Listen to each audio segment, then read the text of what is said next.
నీకు సింహం వంటి ధైర్యం ఉంటుంది. ఏదొచ్చినా సరే నిన్ను కదిలించలేదు.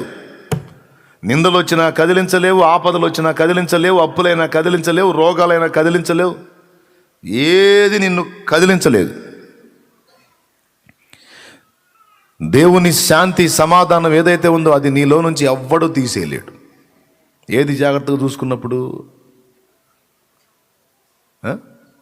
అంతే. అతడు చేయునదంతయు సఫలమగును, ఆమె చేయునదంతయు సఫలమగును. అంతే. నీవు నువ్వు నువ్వు విసిరితే అది 1000 దీవెనగా వచ్చి నీ ముందు నిలిచితే చేస్తాడు. నువ్వు ఆయన మాటను గౌరవిస్తున్నావు, నువ్వు ఆయన మాటను ఆచరణలో పెట్టావు.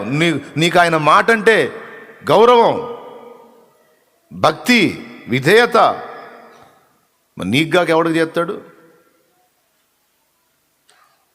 అన్నయ్య ఇప్పటి వరకు నేను అంతే ఫాలో అవుతున్నాను అన్నయ్య అంటే తప్పకుండా దీవించబడతావు, తప్పకుండా దీవించబడతావు.